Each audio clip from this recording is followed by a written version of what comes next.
Bismillahirrahmanirrahim. Assalamualaikum warahmatullahi wabarakatuh. Alhamdulillahi rabbil alamin. Wassalatu wassalam ala asrofil anbiya'i wal mursalin Sayyidina Muhammad wa alihi wa ashabihi ajma'in, amma ba'd. Puji syukur saya panjatkan atas kehadiran Allah Subhanahu wa Ta'ala yang telah memberi saya kesehatan dan kesempatan sehingga pada hari ini saya dapat mengerjakan final akuntansi keperilakuan yang dibina langsung oleh Ibu Ainun Ariza, SPD MSI.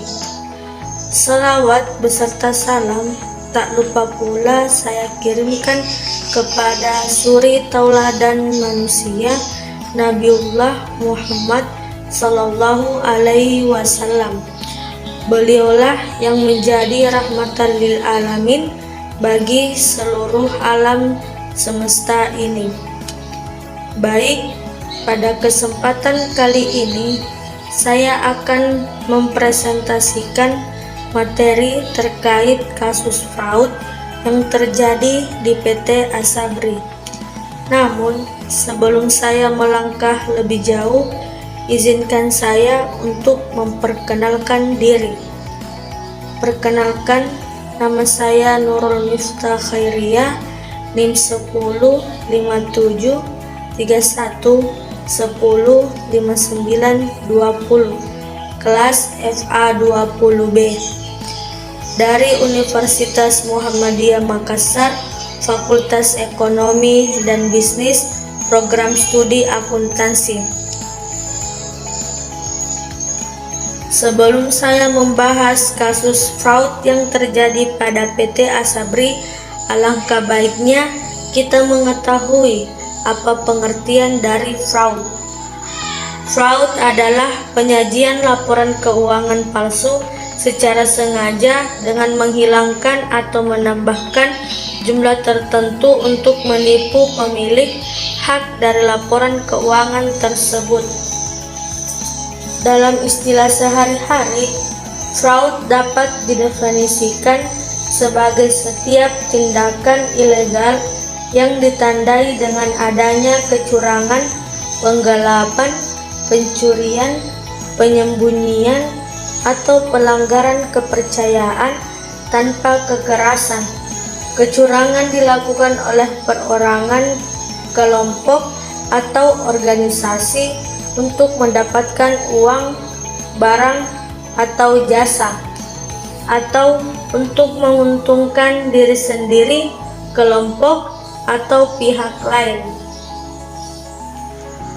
Fraud juga dapat diartikan sebagai tindakan yang melawan hukum illegal act dan sebuah tindakan ketidakberesan irregularities yang dilakukan oleh pihak internal maupun eksternal perusahaan demi meraup keuntungan pribadi. Selain tidak terpuji, fraud sangat merugikan perusahaan dari segi material maupun immaterial. Sedangkan pengertian fraud menurut The Association of Certified Fraud Examiners, fraud adalah perbuatan yang melawan hukum yang dilakukan secara sengaja untuk tujuan tertentu seperti manipulasi atau memberikan laporan yang keliru terhadap pihak lain. Tindakan tersebut bisa dilakukan oleh orang dari dalam maupun luar organisasi untuk meraup keuntungan pribadi. Selanjutnya yaitu faktor-faktor yang mendorong seseorang melakukan fraud. Di sini ada 3 faktor utama yang dapat mendorong seseorang melakukan fraud, yaitu yang pertama, adanya tekanan atau dorongan. adanya tekanan atau dorongan yang menyebabkan seseorang melakukan kecurangan dipicu oleh beberapa alasan, mulai dari dorongan yang dipicu oleh alasan ekonomi, emosional, atau nilai-nilai tertentu. Sedangkan yang kedua yaitu faktor yang kedua yaitu adanya peluang. Saat ada peluang, maka disitulah ada kesempatan yang dilakukan oleh pelaku kecurangan. Faktor ini biasanya didorong karena lemahnya internal kontrol atau penyalahgunaan wewenang di dalam perusahaan. Yang ketiga yaitu adanya rasionalisasi. Faktor yang satu ini terjadi ketika seseorang melakukan rasionalisasi atau mencari pembenaran atas terjadinya kecurangan. Hal ini biasanya terjadi karena pelaku mempertahankan jati dirinya sebagai orang yang dipercaya, sehingga orang tersebut akan mencari pembenaran atas tindakannya tersebut. Selanjutnya yaitu jenis-jenis fraud. Pada umumnya, fraud berhubungan dengan keuangan dan ekonomi. Pengaruh fraud dalam dunia ekonomi dan sosial juga cukup erat karena setiap orang dapat menjadi pelakunya dengan latar belakang atau alasan apapun. Berikut ini adalah jenis-jenis fraud yang umum terjadi di lingkungan perusahaan, instansi, atau organisasi. Jenis fraud yang pertama yaitu penyimpangan aset. Penyimpangan aset adalah jenis fraud yang umumnya terjadi dalam suatu organisasi atau perusahaan. Fraud jenis ini dapat dilakukan oleh individu ataupun kelompok orang yang bekerja di dalam suatu organisasi atau perusahaan dengan cara menyalahgunakan aset perusahaan demi keuntungan pribadinya. Fraud jenis penyimpangan aset ini misalnya cara menggelapkan kas kantor, menggunakan fasilitas kantor untuk kepentingan pribadi, hingga menggunakan nama kantor demi keuntungan pribadinya. Yang kedua yaitu pencurian data. Pencurian data adalah jenis fraud yang terjadi dengan pengambilan data-data penting organisasi untuk kepentingan pribadi pelaku. Fraud jenis ini pada umumnya disebut computer fraud. Jika di suatu perusahaan atau organisasi terdapat pencatatan data terpusat pada komputer, baik berisi pembukuan, keuangan maupun catatan operasional, sumber daya komputer yang diretas atau dicuri demi keuntungan pribadi ini termasuk dalam computer fraud. Yang ketiga yaitu korupsi. Korupsi adalah jenis fraud yang paling umum terjadi di suatu organisasi atau perusahaan di mana korupsi merupakan perilaku menguntungkan diri sendiri atau orang lain yang bersumber pada sesuatu hal yang bukan haknya. Perilaku korupsi ini dapat berbentuk penyuapan, pemerasan, hingga penyalahgunaan informasi orang dalam di suatu organisasi. Korupsi sebagai fraud juga bisa berwujud gratifikasi atau pemberian hadiah demi kepentingan jangka panjang. Yang keempat atau yang terakhir yaitu penggelapan uang. Penggelapan uang adalah jenis fraud yang berkolerasi dengan white collar crime, di mana seseorang atau kelompok menyalahgunakan aset yang dipercayakan kepadanya Aset dalam hal ini yaitu uang atau investasi yang berujung pada investasi bodong. Contoh dari fraud jenis ini misalnya multi-level marketing dengan skema Ponzi, di mana pelaku menipu para investor untuk mempercayakan aset dan menggelapkan uang mereka tanpa diketahui ujungnya. Selanjutnya yaitu cara mencegah terjadinya fraud.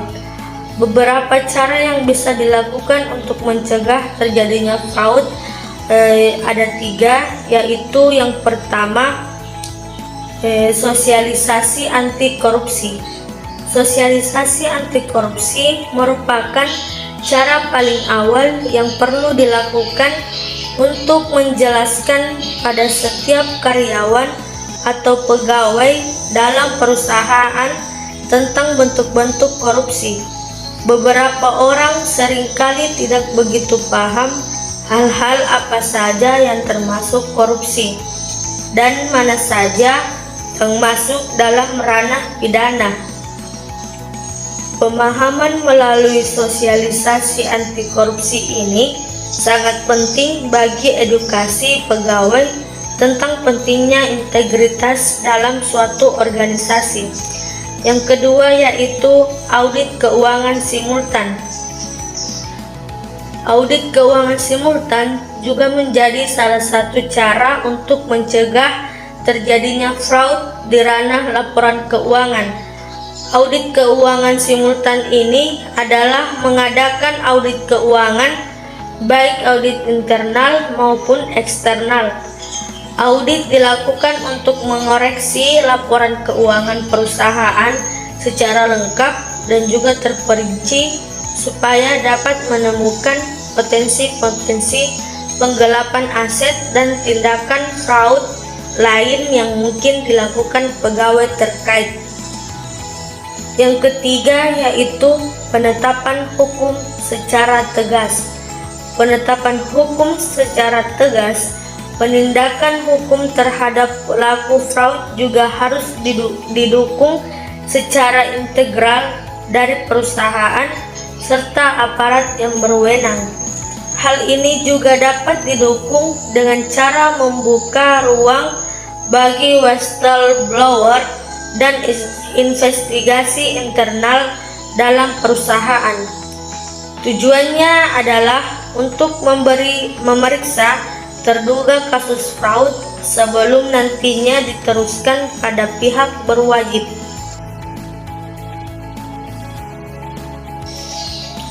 Selanjutnya yaitu PT Asabri merupakan singkatan dari Asuransi Sosial Angkatan Bersenjata Republik Indonesia.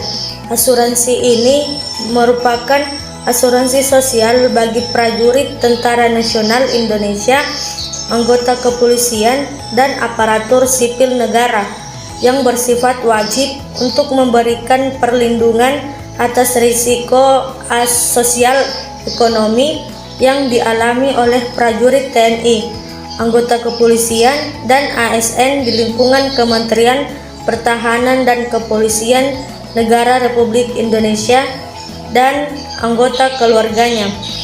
Hal ini tertuang dalam Peraturan Pemerintah Republik Indonesia Nomor 102 Tahun 2015 tentang Asuransi Sosial Prajurit Tentara Nasional Indonesia, anggota kepolisian negara Republik Indonesia, dan pegawai aparatur sipil negara di lingkungan Kementerian Pertahanan dan Kepolisian. PT Asabri bermula dari Dephankam yang melopori untuk pengelolaan premi tersendiri dengan membuat sebuah lembaga asuransi yang sesuai untuk meningkatkan kesejahteraan prajurit TNI, anggota kepolisian, dan ASN, yaitu berbentuk Perum Asabri yang didirikan pada tanggal 1 Agustus 1971 atas dasar Persatuan Pemerintah Nomor 45 Tahun 1971. seiring berjalannya waktu, berdasarkan Peraturan Pemerintah Nomor 68 Tahun 1991, Perum Asabri berubah menjadi Persero dalam upaya meningkatkan operasional dan juga hasil usaha.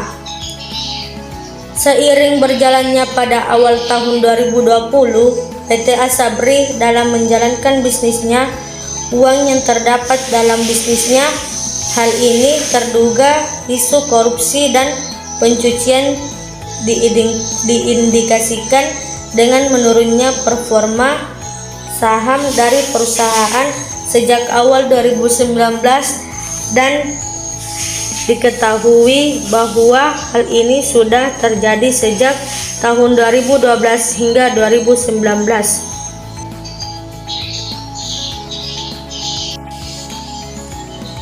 Adapun kronologi kasus PT Asabri. Kasus ini bermula ketika Direktur Utama, Direktur Investasi, dan Direktur Keuangan serta Ketua Divisi Investasi PT Asabri bersepakat dengan pihak luar perusahaan yang bukan merupakan konsultan investasi ataupun manajer investasi untuk membeli atau menukar saham dalam portofolio PT Asabri pada rentang tahun 2012 sampai 2019. Mereka menukar saham dalam portofolio PT Asabri dengan saham-saham milik Heru Hidayat, Beni Cokro Saputro, dan Lukman dengan harga yang telah dimanipulasi menjadi tinggi. Manipulasi harga tersebut bertujuan agar kinerja portofolio PT Asabri terlihat seolah-olah baik.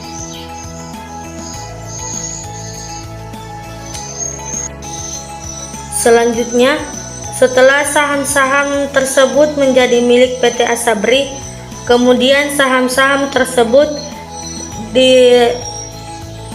ditransaksikan atau dikendalikan oleh Heru, Beni, dan Lukman berdasarkan kesepakatan bersama dengan direksi PT Asabri, sehingga saham tersebut seolah-olah bernilai tinggi dan likuid.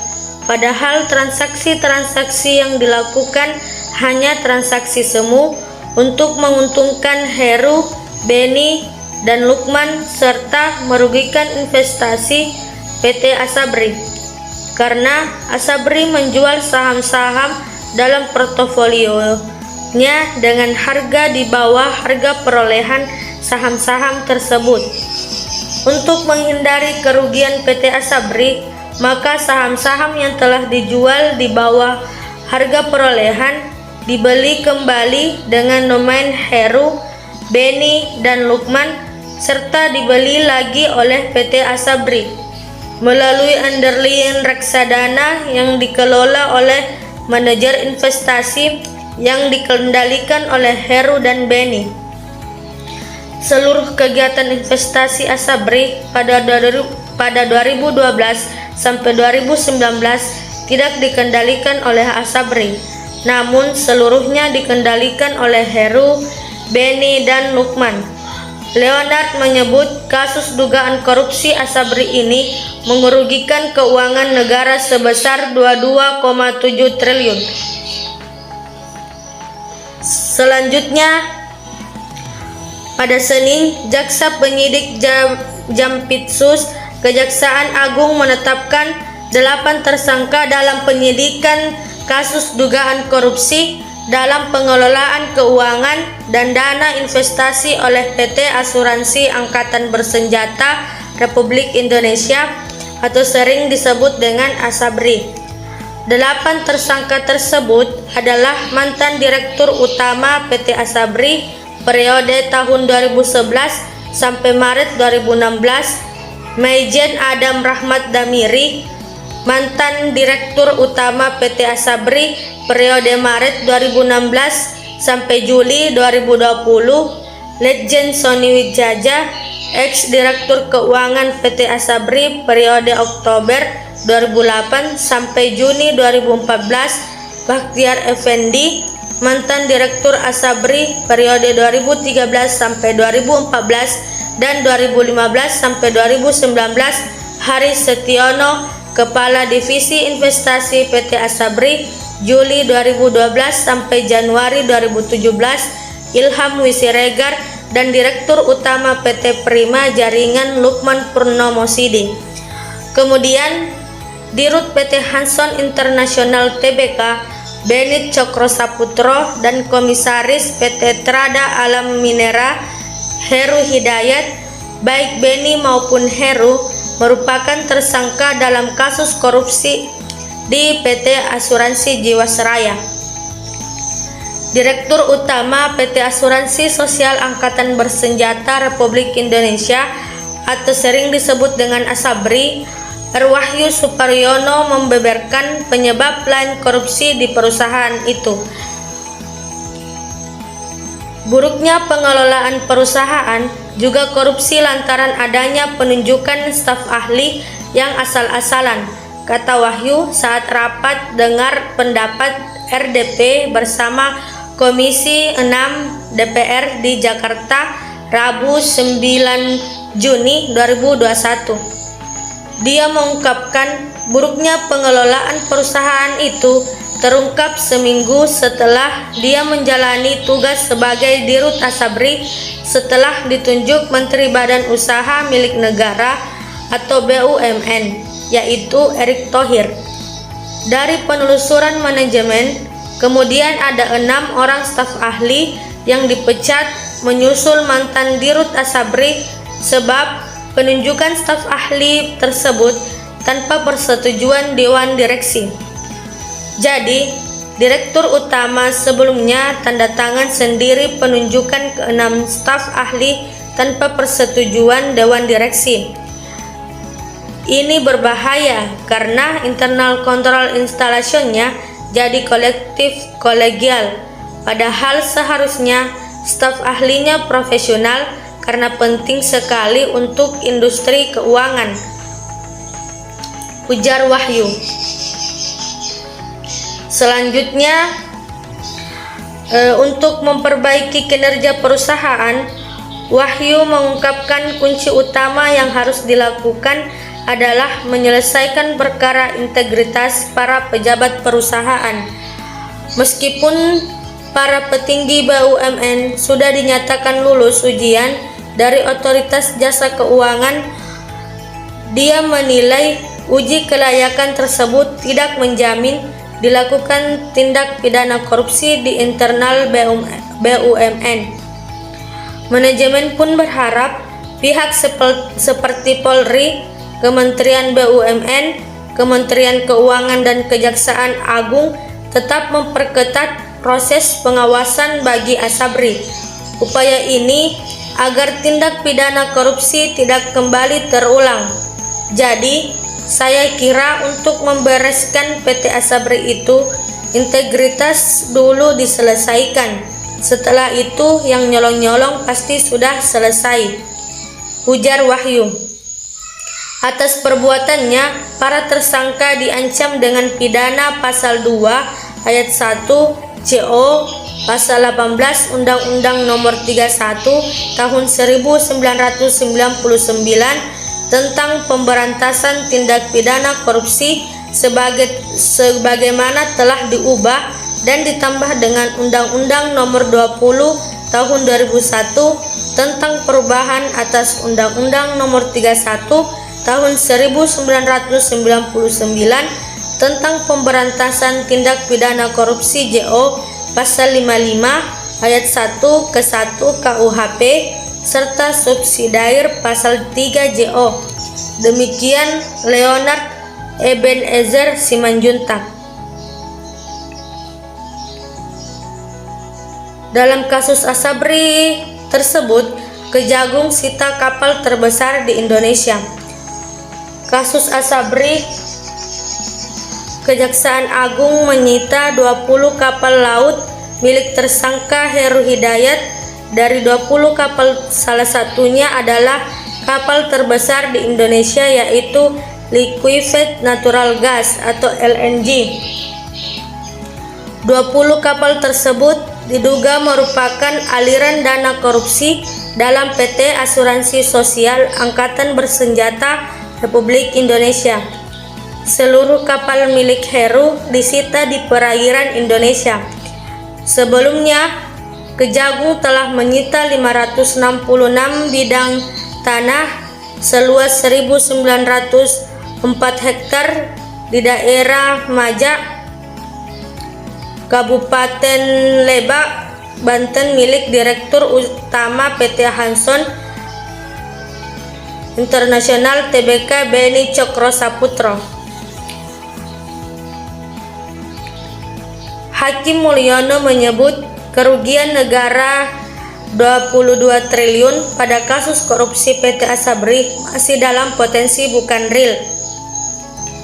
Lantas, mengapa Hakim Mulyono sebut kerugian negara 22 triliun di kasus korupsi Asabri masih potensi bukan real? Dikarenakan yang pertama yaitu perhitungan kerugian keuangan negara oleh Badan Pemeriksa Keuangan tidak punya dasar yang jelas dan tidak memenuhi kerugian negara yang nyata dan pasti, kata Mulyono dalam persidangan di Pengadilan Tindak Pidana Korupsi Jakarta Selasa 4 Januari 2022. Mulyono tidak dapat meyakini kebenaran hasil audit BPK terkait dengan perhitungan kerugian negara karena ketidakkonsistenan dan ketidaktepatan perhitungan kerugian negara. Kedua yaitu Mulyono beranggapan reksadana surat dan berbagai saham yang dibeli para terdakwa masih berstatus milik PT Asabri. Artinya masih aset-aset investasi, hasil investasi itu masih punya harga jual, bisa menguntungkan untuk PT Asabri. Namun auditor atau ahli dalam persidangan tidak memasukkannya dalam skema perhitungan kerugian negara. Auditor atau ahli tidak konsisten dengan penerimaan atas likuidasi saham setelah 31 Desember 2019, bahkan sampai audit pemeriksaan 31 Maret 2021 tidak diperhitungkan penjualan sesudah masa akhir pemeriksaan itu. Terakhir, Mulyono mengungkapkan bahwa hasil investasi itu juga tidak disita sebagai barang bukti untuk perkara ini. Mulyono menyebut auditor tidak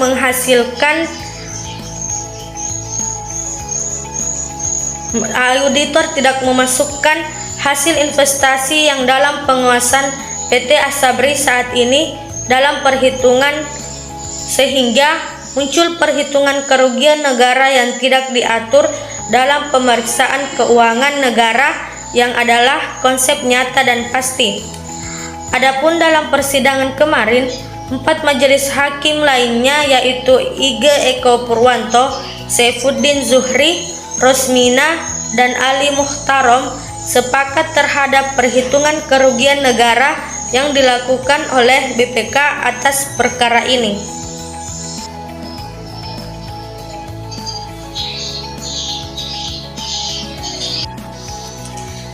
Dari kasus fraud yang terjadi pada PT Asabri ini, saya dapat menyimpulkan bahwa PT Asabri adalah sebuah BUMN yang bergerak di bidang asuransi sosial dan pembayaran pensiun khusus untuk prajurit TNI, anggota Polri, PNS, Kementerian Pertahanan Republik Indonesia.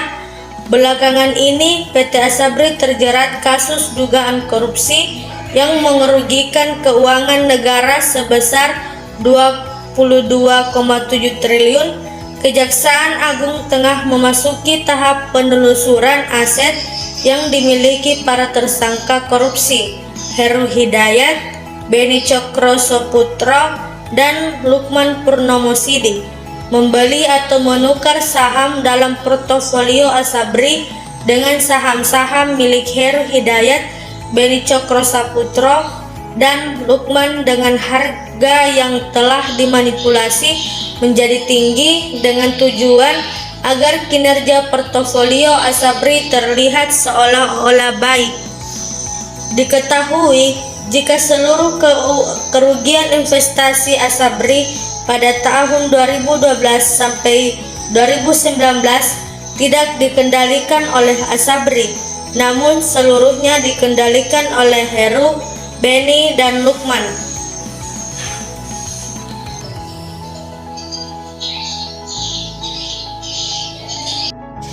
Demikianlah pemaparan materi yang sempat saya bawakan.